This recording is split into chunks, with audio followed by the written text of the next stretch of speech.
Nous allons étudier le DAF Kafret dans Masechet Baba Kama et nous reprendrons 4 lignes à la fin du DAF Kazin Amoud Bet. Metiv Rav Kahana, mais avant cela, nous rappelons une marloquette entre Rav Yehuda et Rav Nachman. Est-ce que Avid Inish Dina Lenafshe, est-ce qu'un homme peut se faire justice, c'est-à-dire empêcher quelqu'un de lui causer un dommage, même l'empêcher de manière physique? Quelqu'un s'apprête à me faire un dommage, est-ce que physiquement je peux l'en empêcher par la force?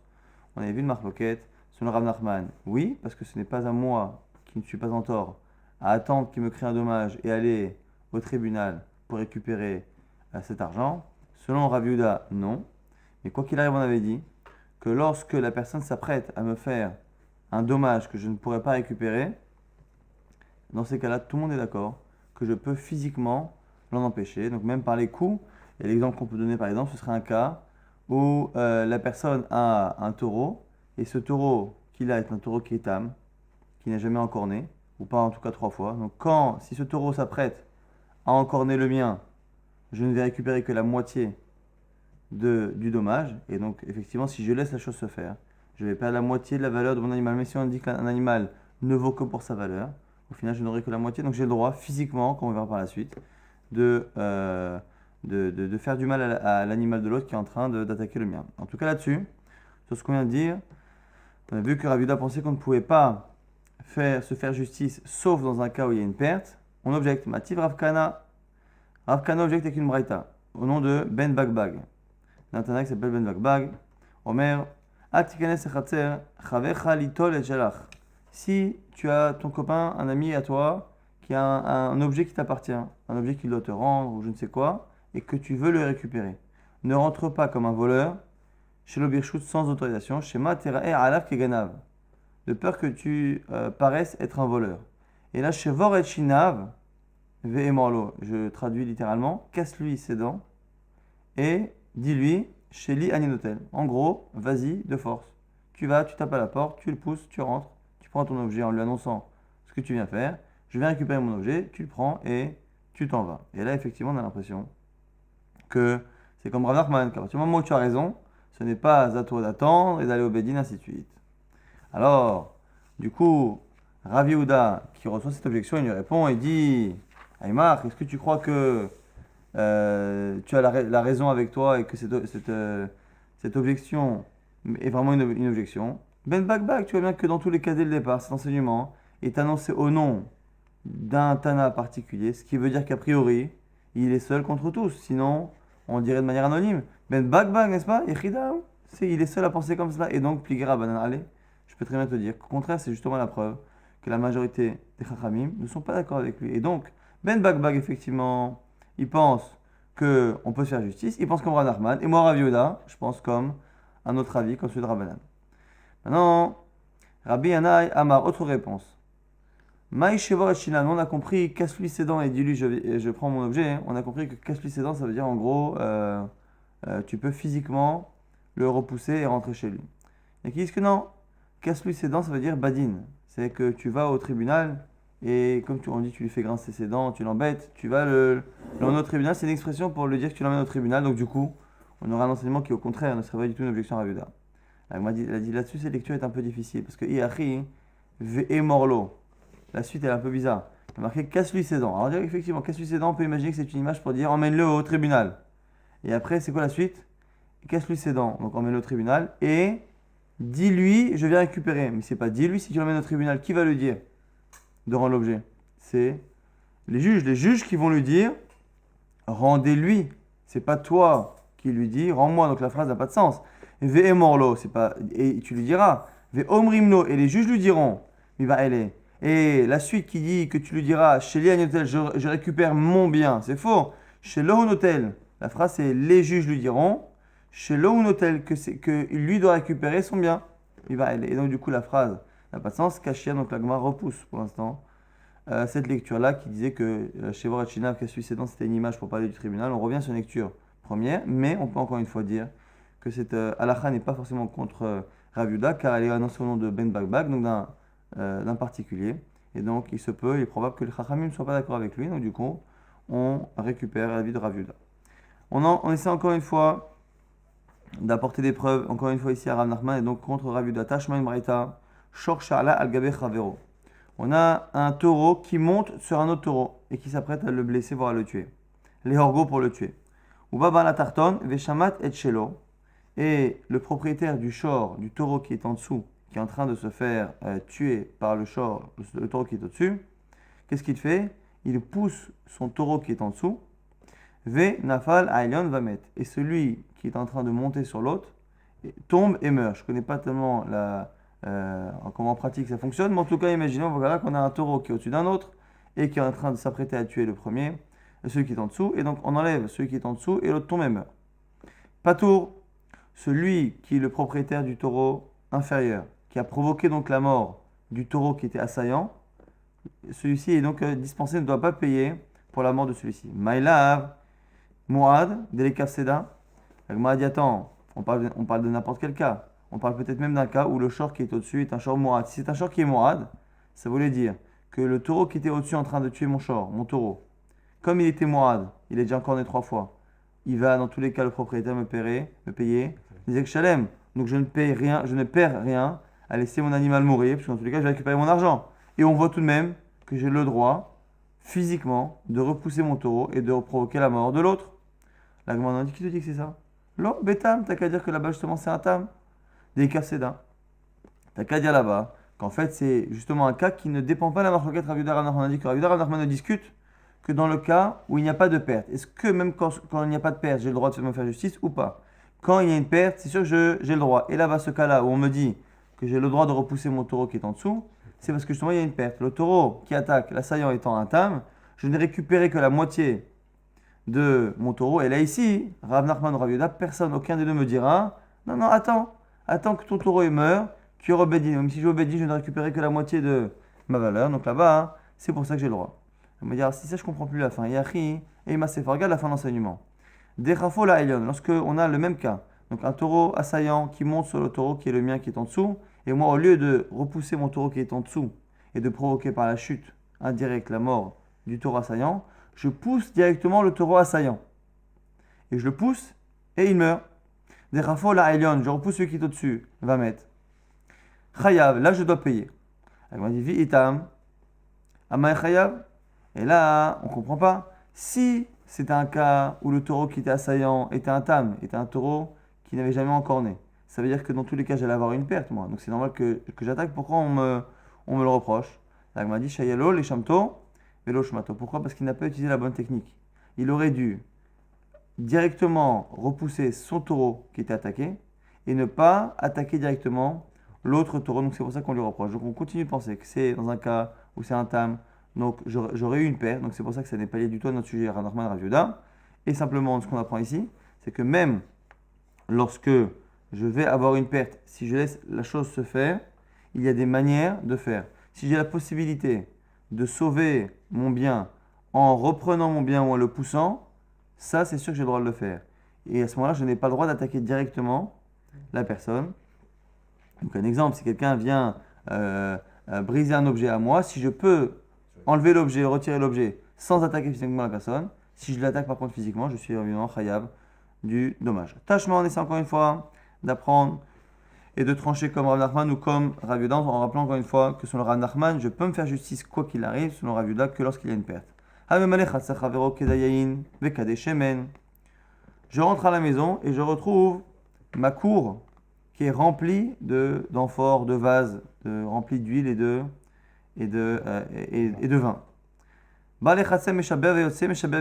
me dit quoi? Tu veux rentrer chez toi? Tu rentres et tu casses tout ce qu'il y a sur ton passage. Pour sortir, pareil. Je veux sortir de chez moi. Je me rends compte que le passage est encombré par des ustensiles qui ne sont pas les miens. Ne te pose pas de questions. Fonce, tu rentres, tu sors et tu casses tout. Et là, ici, on a l'impression, finalement, qu'on a le droit donc de casser et de se faire justice. Non.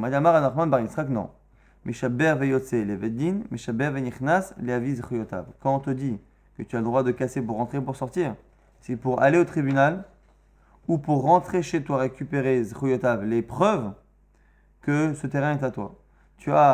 Tu es donc à la maison, tu vois quelqu'un qui t'a rempli ta cour, tu n'as le droit de casser pas pour te faire justice, c'est pour aller te promener, directement pour aller au Beddin. Donc du coup, c'est pas une preuve que tu peux tout casser et faire justice, c'est parce que tu dois aller au Beddin, et ça, tout le monde est d'accord. Et pareil, pour rentrer, c'est quel cas? C'est un cas où tu veux l'emmener au Beddin, mais pour l'emmener au Beddin, il faut que tu aies une preuve que tout ce terrain t'appartient, et il faut que tu aies récupéré le document qui est à la maison, et donc tu as le droit de casser pour cela, donc ce n'est pas encore une fois une preuve, on peut encore une fois expliquer que ce n'est pas une preuve contre Rav Yehuda. Tashma mina ilenirtsa, shekalulu yemav. Tashma d'une baraita qui nous dit que lorsque quelqu'un a un évêque qui est nirtsa, donc c'est un évêque qui a déjà rempilé après 6 ans, il a rempilé jusqu'au Yovel. Donc il a travaillé le maximum. Après le Yovel, ça y est, le Yarvod Rod, il ne pourra plus travailler. Et Verabo Mesarev, Bolatset. Et le type ne veut pas partir. Donc il a dépassé le Yovel. Donc c'est pas forcément 50 ans le Yovel, c'est jusqu'à la 50e année. Parfois ça peut être très très peu.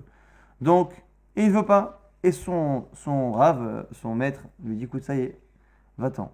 Vechaval, Ve'asabo Chabura. Et du coup il le repousse comme l'autre il insiste. Donc il le prend. Manu Militari, et en l'attrapant comme ça par le col, il finit par le blesser. D'où on sait chez Upatour que le maître est patour, est dispensé de payer. Tamoloma, lotik hokofer, la chouve.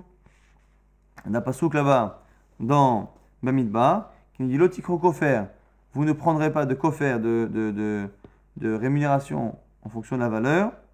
La chouve, pour revenir. Donc normalement, c'est pour nous dire que quelqu'un qui est exilé, le sens premier là-bas de ce texte, c'est pour dire que quelqu'un qui est exilé dans une ville de refuge parce qu'il a tué par inadvertance, il ne peut pas payer kofer, il ne peut pas payer une rançon et sortir de la ville avant l'heure, il doit sortir à la mort du Kohen Gadol. Mais ici, on fait une rachat qui est liée à notre sujet et qui dit que le tikrou kofer, la chave, tu ne feras pas payer pour celui qui veut revenir chez son maître alors que le temps de travail est terminé. Donc c'est une allusion au fait que lorsque la personne est sortie complètement au niveau du temps, n'est plus son serviteur, s'il veut le faire sortir de chez lui, ça devient comme n'importe qui est chez moi et qui ne veut pas quitter la maison. Et donc si je le fais partir, je ne suis pas chayav. La Gemara nous dit, donc du coup on a l'impression finalement qu'on peut se faire justice, il est chez moi, il veut continuer de rester chez moi, au lieu d'aller au Beddin pour le faire sortir, je le prends par le col et si à un moment donné je le blesse, je suis dispensé, et le fait que je sois dispensé si je le blesse, ça me prouve qu'à la base, j'avais raison d'utiliser la force pour le faire partir. La Gemara nous dit non, là-bas, c'est pas une preuve que tu peux toujours te faire justice. Si tu as demain quelqu'un qui est chez toi, qui se tient dans ton salon et qui ne veut pas partir, tu ne peux pas le jeter. Là-bas, c'est particulier. Pourquoi? Parce que le type est un voleur. Donc, comme c'est un voleur, là, dans ce cas-là, j'ai une perte. Là, tout le monde est d'accord. On a dit que Rav Yehuda Rav Nachman se pose la question, c'est est-ce que lorsque tu as raison, tu peux te faire justice par toi-même ou pas? Ça, c'est quand tu n'as pas de perte. Mais là, le type, il est chez moi, à la maison. C'est un voleur.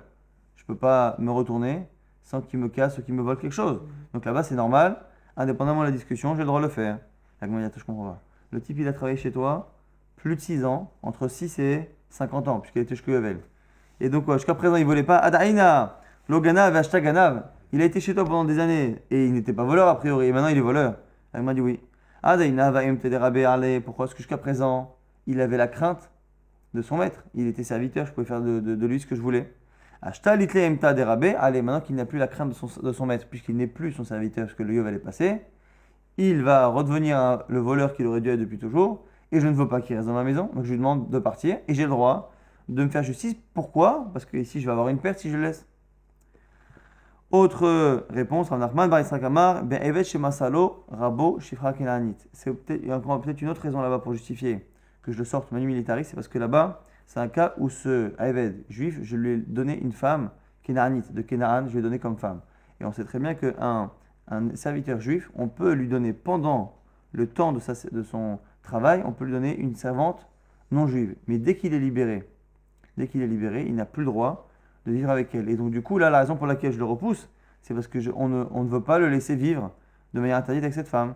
Adaïna et jusqu'à présent, c'était une autorisation, maintenant c'est assourd. Donc quoi qu'il arrive ici, on a un cas où effectivement on a permis au maître d'expulser physiquement quelqu'un de chez lui, quitte à le blesser.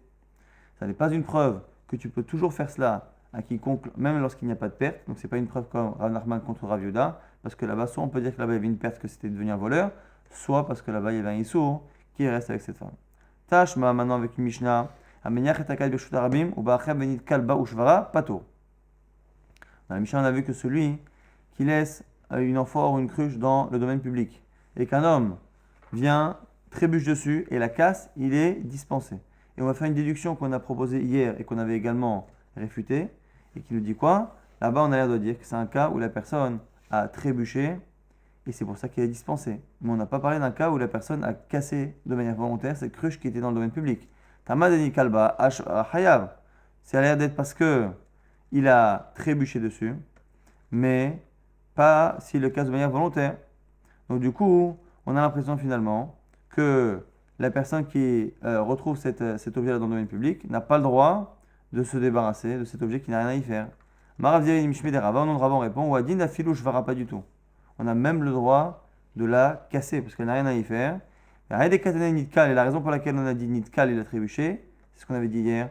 C'est à cause de la fin de la Mishnah qui donne un cas qui, par contre, ne peut fonctionner que si la personne a trébuché de manière volontaire. Imuzak balachavit. Haya Venisko, on avait dit que si la personne qui a trébuché, c'est elle blessée avec l'objet, le propriétaire de l'objet doit payer Venisko le dommage. Ah, ça, par contre, évidemment, des dafka nitkal, c'est seulement si le passant a trébuché, aval shavar l'homme, mais si c'est le passant qui a décidé de casser l'objet et qui s'est blessé en le faisant, Dewa Zegnaché, c'est lui qui se fait du mal. Et donc, du coup, Kataner et Shanika, c'est pour ça qu'on a enseigné le premier cas, dans un cas où c'est trébuché. Donc, du coup, dans notre Mishnah, on n'a pas non plus de certitude et de preuve que finalement, on peut se faire justice par soi-même.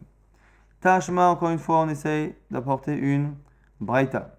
Lorsque une femme voit son mari qui est attaqué par un autre homme, et elle vient elle-même et elle attaque l'assaillant et elle le blesse, c'est marqué avec Katsota et Kappa. Tu lui couperas la main. Et comme à chaque fois que la Torah dit œil pour œil, dent pour dent, ou tu lui coupes la main, on applique évidemment pas ces lois du talion et ce genre de lois qui apparaissent être des vengeances physiques. À chaque fois, Katsota et Kappa Mamon, c'est que tu lui demanderas de payer l'argent, la valeur d'une main. Ce que vaut une main, ou le fait de couper une main, c'est ça que tu feras payer à cette femme. Alors là-bas, de quel cas on parle? Puisque là-bas, rien n'est précisé, la Gemara propose Maïlav, Meshena Yichola Latsil Alide Davar Acher. Est-ce qu'on parle même, peut-être qu'on parle de tous les cas, et dans tous les cas, c'est quoi? Même le cas où la femme n'avait pas d'autre moyen de sauver son mari qu'en blessant de telle sorte son assaillant. Et donc, on est en train de nous dire ici que même si on a une femme qui voit son mari qui est attaqué par un autre, qu'elle n'a pas d'autre moyen pour défendre son mari que de blesser physiquement l'autre, on voit qu'on l'a fait payer. Et donc, du coup, on voit qu'on ne peut pas se faire justice. Donc, du coup, on apprendrait de là, comme Rav Yehuda, une femme voit son mari. Alors, il faudrait dire que c'est un cas où la personne qui attaque n'est pas en train de le mettre à mort. Mais, en gros, on aurait ce cas-là, une femme qui verrait son mari se faire juste blesser et molester par un autre homme, même si elle peut l'en empêcher en le blessant, elle doit s'en empêcher, elle doit attendre et aller au tribunal. Elle va dire non, c'est pas une preuve. Pas du tout. Là-bas, dans le cas de la Torah, si on l'a fait payer, c'est parce qu'elle aurait pu sauver son mari d'une autre manière. Comme elle aurait pu sauver son mari d'une autre manière, c'est pour ça qu'on l'a fait payer. Mais par contre, si elle n'avait pas d'autre moyen, on ne la fait pas payer, ce qui veut dire encore une fois que lorsqu'on n'a pas d'autre moyen, elle peut se faire justice. Donc on n'a pas forcément de preuves comme l'un ou comme l'autre. Donc tu es en train de me dire que si elle n'a pas de choix, elle est dispensée. Alors je comprends pas la fin. Quand la Torah a dit qu'elle a envoyé sa main, c'est pour nous exclure le cas d'un shaliach beddin. Lorsque le beddin est envoyé pour faire une mission et que à un moment donné, il se retrouve à molester quelqu'un physiquement et à lui faire honte, il ne paiera pas, s'il est envoyé par le beddin, il ne paiera pas Bochette. Pourquoi on est parti chercher un cas aussi bizarre? On aurait dû dire Medvarim Amorim, quand est-ce que la femme elle-même elle paye? Quand est-ce qu'on paye? Lorsque elle a la capacité, elle avait la capacité de sauver son mari autrement, mais elle-même, cette même femme-là, ce même cas-là, si elle n'avait pas d'autre possibilité, elle est ptoura. Pourquoi avoir été chercher le cas du beddin? On a un principe en général, lorsqu'on veut donner une exception, on doit chercher l'exception la plus proche. Au lieu de dire un homme ou une femme qui blesse doit payer tout, même la honte qu'il occasionne. Mais par contre, un envoyé du beddin ne paiera pas. Au lieu de chercher l'envoyé du beddin, dis-moi que la même personne, cette même femme-là qui est marquée dans la Torah, elle ne paye que parce que elle pouvait faire autrement. Si elle n'avait pas pu faire autrement, elle n'aurait pas payé. La Gemara dit, tu as raison. C'est comme ça qu'il faut dire. Et inclure en même temps le shaliach. Achin ami kamar, comme ça qu'il faut lire. Mais dans quel cas la femme paye? Mais chez Chola Latsila Lidevacher, lorsqu'elle avait la possibilité de sauver son mari autrement. Avalena Chola Latsila Lidevacher, si par contre elle ne pouvait pas, Naasa Yada Keshliach Bedin Uptura, sa main et le dommage qu'elle occasionne est exactement comme un chaliach du Bedin, comme un envoyé du Bedin, du coup on a inclus les deux en même temps, et du coup elle est Uptura, ce qui permet finalement de concilier à la fois la logique et à la fois ce qui était initialement écrit dans cette Braïta. Toujours pas de preuve du coup, ni comme Rav Yehuda, ni comme Rav Nachman. Tashma vient apprendre avec une Mishnah dans Bava Batra. Aresh Haïta derech harabim enveret betor sadehu. On a un homme qui a le domaine, un chemin public qui passe dans son champ et il en a marre de voir tout le monde passer chez lui. Qu'est-ce qu'il fait? Netalah venatan lahem minatzad. Il supprime ce chemin, il laboure et il sème dedans et il donne au public un autre chemin. Donc il est obligé de donner un chemin, mais il préfère le donner minatzad sur le côté de son champ. Donc il laisse maintenant la partie, le coin de son champ comme étant un terrain, un chemin, et au moins au milieu de son champ il n'a pas de passage. Qu'est-ce qu'on nous dit? Mash Nathan, Nathan, le nouveau chemin qu'il a créé, il est donné. Donné, c'est donné exactement.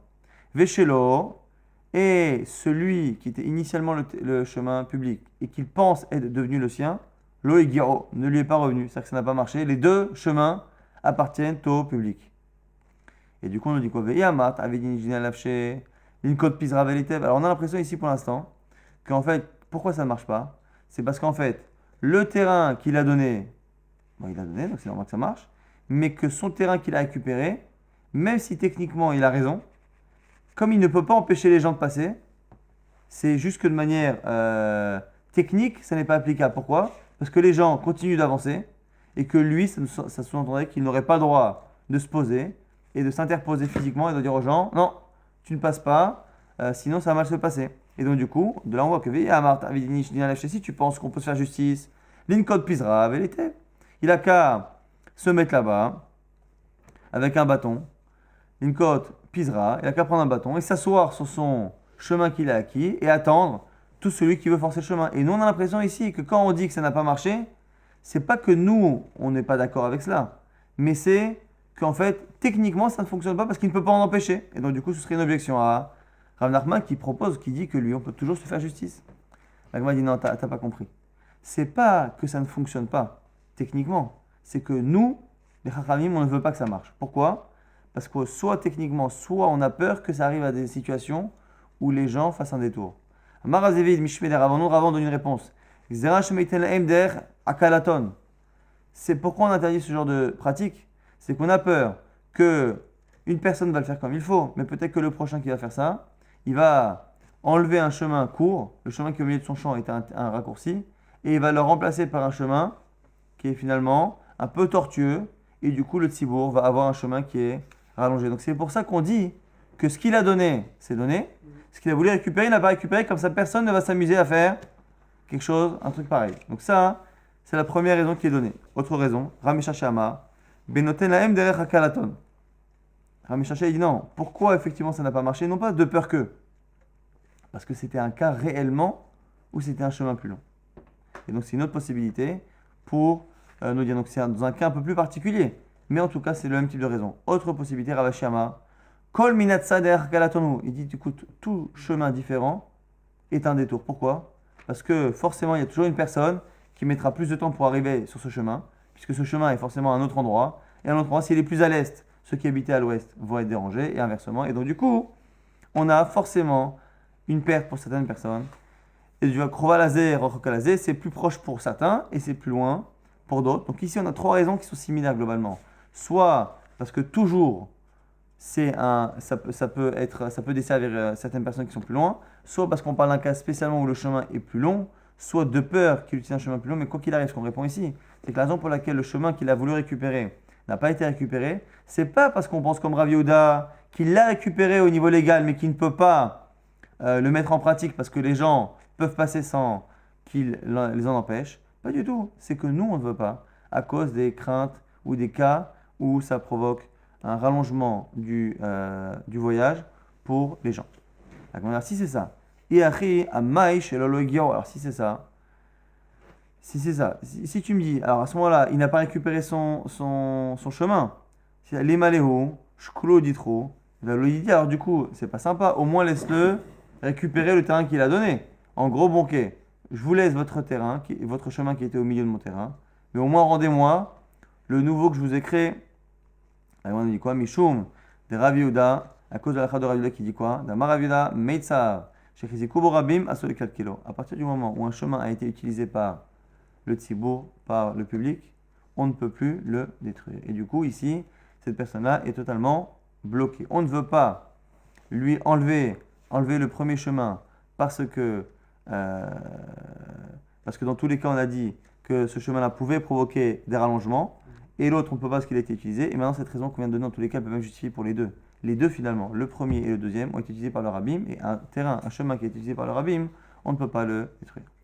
Maintenant, Tashma, on va essayer encore une fois d'apporter des braïtot, des enseignements pour trancher entre Rav Nachman et Rav Yehuda. Ba'alabayit sheniach pe'a mitzad echad.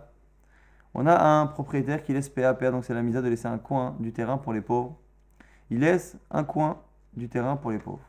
Ou baou ani'im venatlu mitzad acher. Et il revient quelques jours après, et finalement les pauvres se sont trompés, et ils se sont servis sur un autre coin. Alors, on nous dit quoi? Z, VZ, PA. Les deux ont un statut de PA. La PA qu'il avait initialement prévue, elle est PA, et la PA qu'ils ont consommée, elle est PA. La Gemara dit quoi? Veille, Amar, t'avais dit, je dis dans les nafshé. Amar, ils faisaient PA, l'inkot pizar veletev. La Gemara dit, mais je comprends pas. Si tu dis qu'un homme a le droit de se faire justice, à partir du moment où il a dit que la PA, c'est ce coin-là, et qu'il voit des pauvres s'attaquer à un autre coin, il n'a qu'à venir avec son bâton, s'asseoir, et dire aux pauvres d'aller de l'autre côté. Pourquoi du coup la personne subit? La Gemara dit, non, Amarava, maïzeveze PA, les potras, minamase. Non, quand on dit que zeveze PA, c'est pas qu'il les laisse faire, c'est que zeveze PA, que si ça s'est passé, il ne doit pas payer le maaser ni sur l'un ni sur l'autre. Et donc on l'apprend dans une braïta, Keletania Amafkir et Karmo, celui qui rend Efker, qui se désapproprie sa vigne. Et Shkim Baboka, le matin il s'est réveillé et du coup il l'a récupéré. Utsaro, et il fait les vendanges. Chayav, Peret, Berolelot, Beshicha, BPA, il est Chayav, il a toutes les obligations qui sont liées à son terrain. Donc Peret, Berolelot, Shicha, PA, tout ce qui est lié aux oublis du terrain, ce qu'il a laissé sur le terrain, ou PA et le coin. Ou Pato Minamasa, mais pas le Maasa. Et donc du coup, c'est la raison pour laquelle le terrain qu'il avait mis comme PA, lui aussi sera dispensé du Maasa. Nouvelle Mishnah, Nishbera Kado Bershut Arabim. On a quelqu'un qui a sa cruche qui s'est brisée dans le domaine public et qui a laissé un liquide couler. Ici, on met de l'eau, mais bon, ça pourrait être un liquide encore plus glissant. Et quelqu'un glisse, dérape sur l'eau.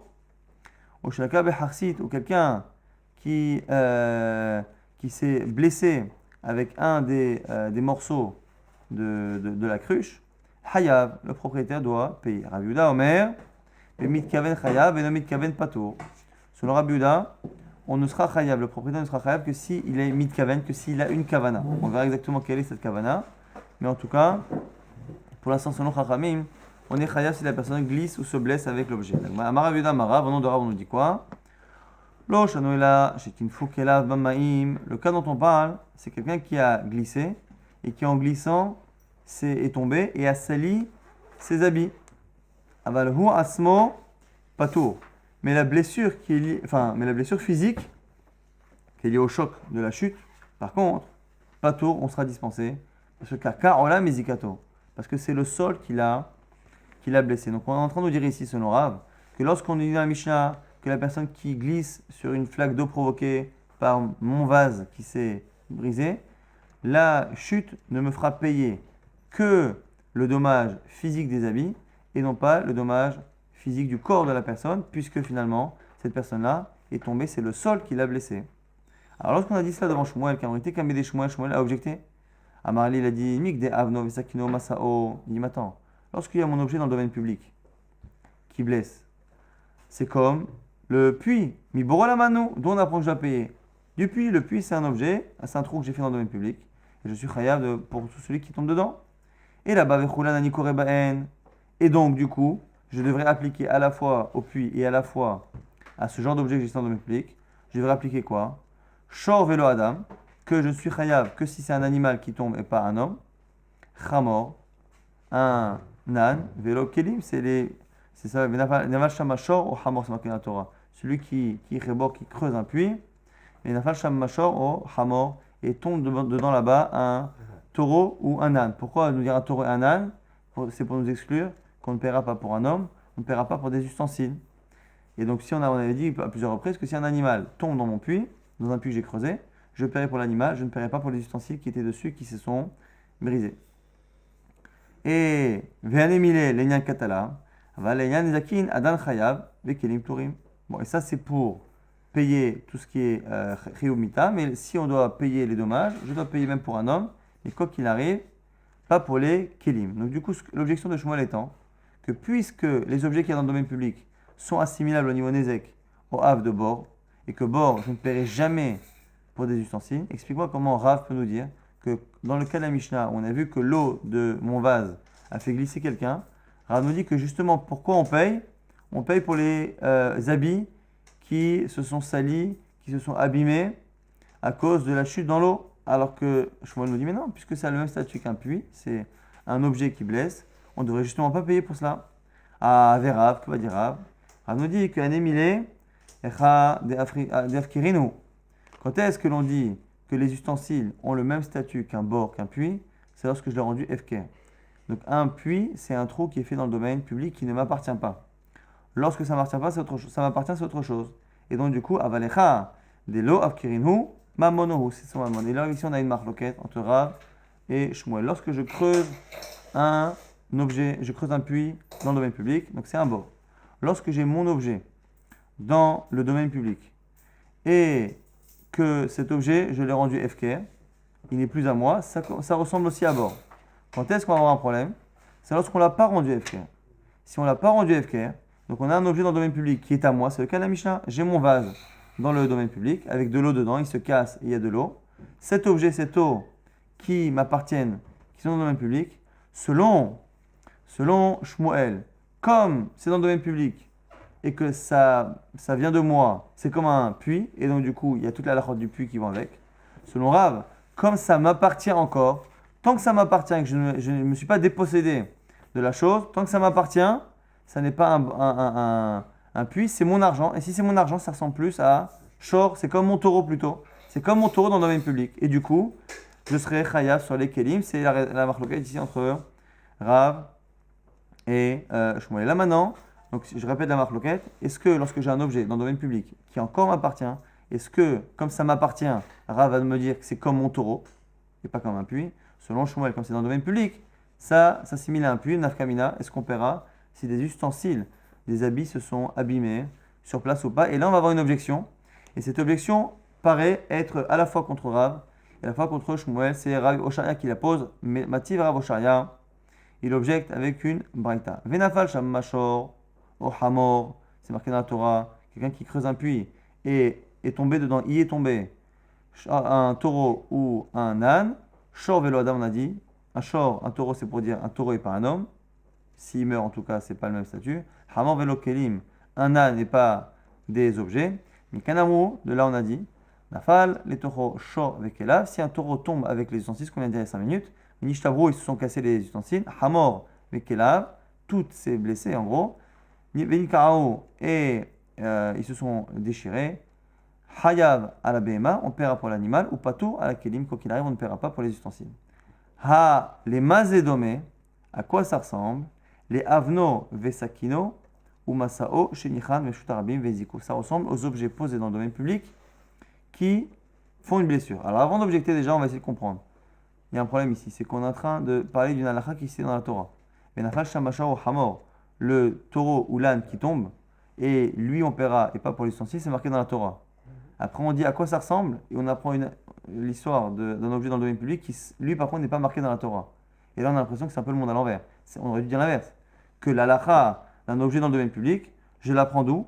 À Rézédomé, c'est parce que ça ressemble au cas du taureau et du chameau qui, lui, marqué dans la Torah, Venafal shamasha ou hamor. Adraba, mais c'est à l'envers.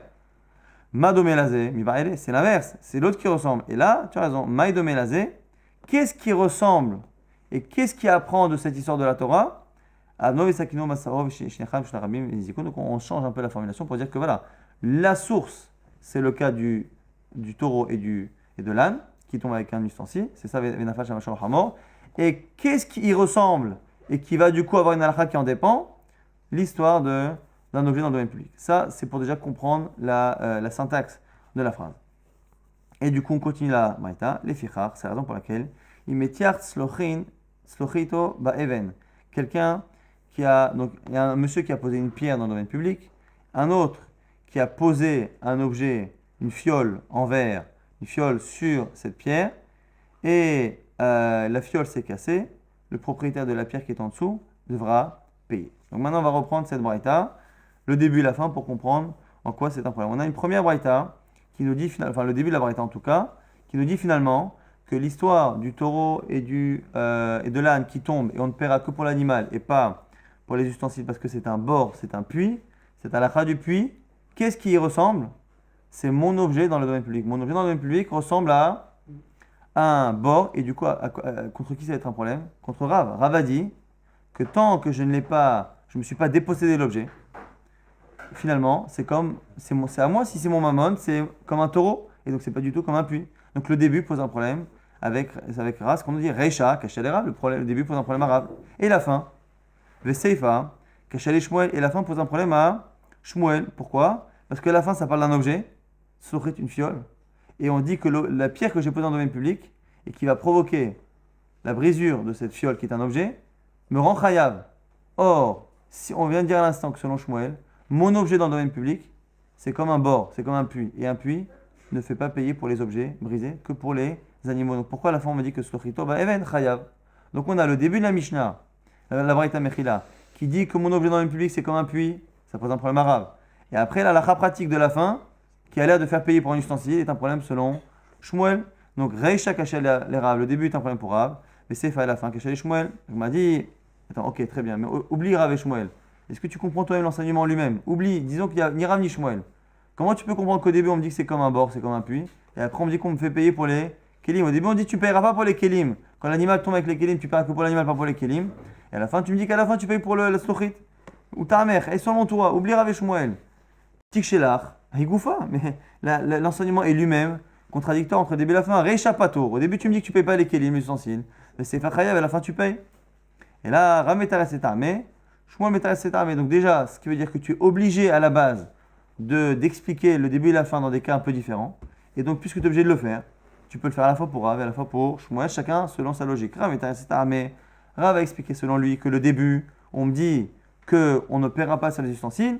Mais dans la mémoire de quelqu'un en parle, mais chez Efkiran, lorsque j'ai laissé mes ustensiles, mais que je les ai rendus Efker, ils ne sont plus à moi. Et donc, effectivement, c'est comme un puits et je ne paierai pas pour les ustensiles qui se sont abîmés. Avalo Efkiran, Haya, mais si c'est encore à moi, je suis chayav, et c'est l'exemple de la fin, les fichar, c'est pour ça, et tiers slochito, ben chayav, si on a laissé le cas de la fiole sur la pierre, on paiera dans ce cas-là. Ou Shmuel meta mais Shmuel va expliquer selon lui, puisqu'on est obligé, quoi qu'il arrive, d'expliquer la fin et le début différemment. Ashadamart, avno visakino masao keborodame. Maintenant qu'on a dit, au début de l'enseignement, que dès que c'est mon objet, même s'il est encore à moi, c'est comme un bord, c'est comme un puits, je ne paierai pas pour les dommages des ustensiles. Les Rabbi Yehuda d'Imchaïm al-Niski Kelim, d'abord, la fin de la Braïta va selon Rabbi Yehuda, qui lui pense, Rabbi Yehuda, qu'on paiera dans un puits, même pour les ustensiles. Les Firar et Tias Lochito Baeven, Chayav. Dans ce cas, donc on va très rapidement résumer ce qu'on a vu dans le DAF.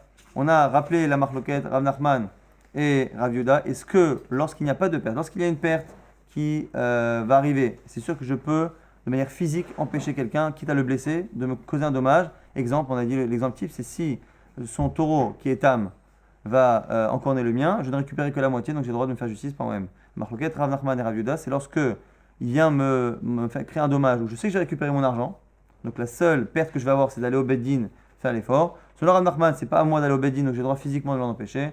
Selon Rav Yehuda, je n'ai pas le droit. On avait tenté avec plusieurs Mishnayot de prouver comme l'un ou comme l'autre, et finalement, on n'avait pas tranché ni comme l'un ni comme l'autre. On avait vu après une marloquette intéressante entre Rav et Shmuel lorsqu'on a des objets dans le domaine public qui sont FKR. Tout le monde est d'accord qu'un objet à moi dans le domaine public qui est FKR, qui n'est plus à moi, c'est comme un puits, et donc toute la halakha du puits, dont le fait que je ne paierai pas si ça endommage un ustensile, sauf selon Rabbi Yehuda, on va dire. À ce moment-là, tout le monde est d'accord. Par contre, si cet objet continue à m'appartenir, Selon Shmuel, c'est toujours un puits. Selon Rav, comme c'est mon argent, c'est plutôt comme un animal, mon animal. Et donc je paierai si la personne qui tombe en même temps endommagée son objet.